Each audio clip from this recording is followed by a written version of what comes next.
তীব্র তাপপ্রবাহে অতিষ্ঠ নগরবাসী। এপ্রিলের বাকি দিনগুলোতে তাপপ্রবাহের পর ২রা মে থেকে টানা ৪ দিন বৃষ্টির সম্ভাবনা দেখছে আবহাওয়া অফিস। এ বিষয়ে আরও জানাতে আগারগাঁও থেকে যোগ দিচ্ছেন সহকর্মী আরিফুল ইসলাম। আরিফ, আপনার কাছে এছাড়াও আরও কি তথ্য আছে জানাবেন আমাদের।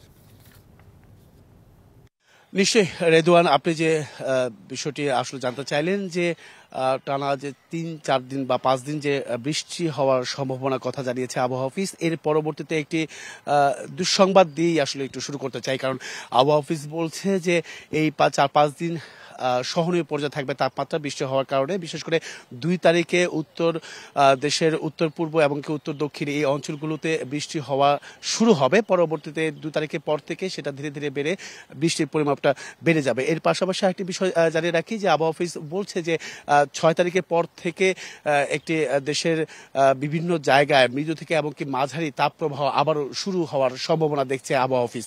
আর আরেকটি যে বিষয় তিনি আমাদেরকে জানিয়েছেন যে এখন যে তাপমাত্রা রয়েছে সেই তাপমাত্রাটা ৩ দিন পর্যন্ত থাকবে। এই একই ধরনের তাপমাত্রা থাকবে, যেটা যেহেতু একটু বাতাসও রয়েছে।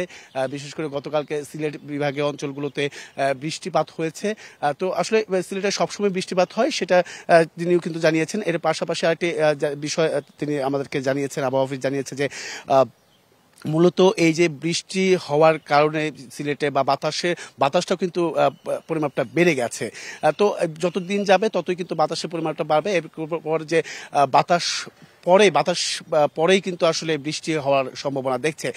তো সেক্ষেত্রে রেদওয়ান বলা যেতে পারে যে বাতাসের যে জলীয় বাষ্পের সেই যে বাতাসের যে জলীয় বাষ্প, সেই জলীয় বাষ্পের পরিমাণটা বেশি থাকার কারণে এখন যে গরমের যে অনুভূতিটা সেটা তীব্রকর ভাবে আসলে অনুভূতি হচ্ছে, এমনটাও কিন্তু জানিয়েছে। তো সবশেষ আসলে বলা যায় যে মে মাসের মাঝারি বা প্রথম সপ্তাহের পর থেকে আবারও মৃদু থেকে মাঝারি ধরনের তাপপ্রবাহ শুরু হবে। এই ছিল এখান থেকে সবশেষ রেদওয়ান। জি আরিফ, আপনাকে অনেক ধন্যবাদ।